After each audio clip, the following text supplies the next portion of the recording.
Hey folks, hope you're well. Szeto here, and this week I want to talk to y'all about the A-frame that I'm trying to build right now. So for this particular project, the stars kind of aligned. I just finished my cedar strip canoe project, which was a friggin' blast and such a life goal and stuff, and found myself being able to take a week off of work. Had a little bit of money set aside to actually build something. And with that piece of land that I own, I figured what better time than now to actually go for it. So the other thing too is I'm building an A-frame because, I don't know, it's just one of those, it's just such an iconic structure. You kind of see them all throughout Instagram and stuff, which is kind of hype, but it's kind of one of those, it doesn't necessarily make the most sense when it boils down to it, right? Like, it's not a very good use of space whatsoever. But your eye and everyone's eyes are always kind of just attracted to the shape of the A-frame and stuff, I find. And I think it would be a disservice to myself in my lifetime if I didn't build one of these things. So it's kind of like, why not give it a shot and just kind of see what it's all about, right?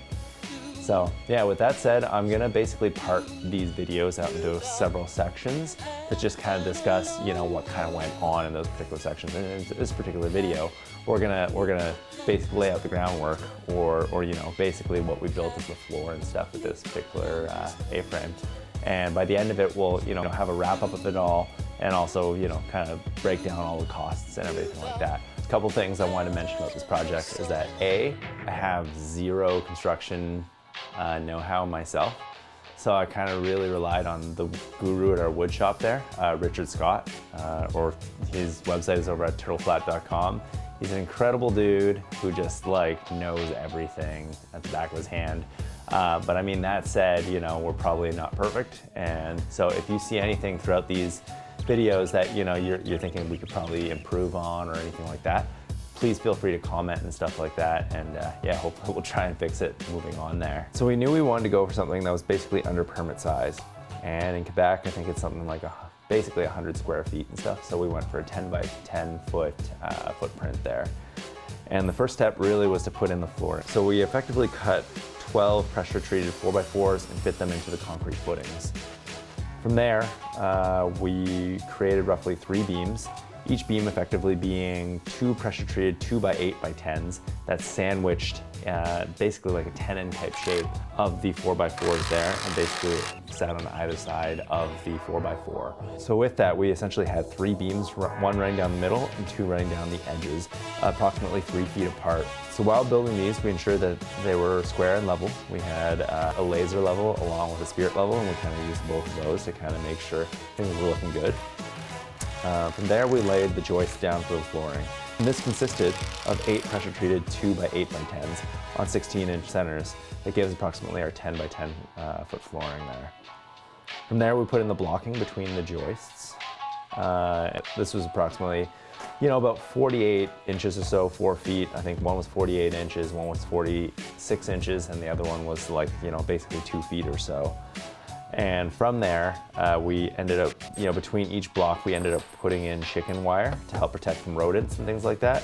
After the chicken wire, we ended up putting on 2 2-inch R10 rigid foam insulation pieces, and we essentially cut them down to size. We layered those on top of each other, so it effectively made the floor R20. We spray foamed around the edges of the rigid foam and laid down some PL glue before we laid down some 3/4 plywood on top. I don't really intend the floor replace, so I actually think that the plywood will most likely be the flooring after we sand it down a little bit there. So just to give you an idea, that was what we completed after the first 2 to 3 days. It was slightly tedious compared to some of the other tasks that were involved with this particular build, but very worthwhile, of course. It's the ground that everything's going to be built up off of, and so it's super important, all said and done there. I haven't tallied up all the costs or anything like that yet, but the original lumber order for this particular part of the build was about $1,300 Canadian.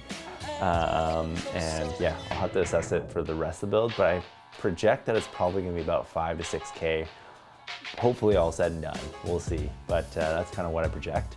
And we'll take a look at some of the other sections coming up, including the knee walls, the rafters, the roofing, and then some of the other specialty items that I'm gonna hopefully pump into this particular build there. Anyways, I think, looking at it, I was also contemplating an Airstream, which is about $8,000, which would then need a lot of renovations and stuff like that. That was something that was kind of up in the air.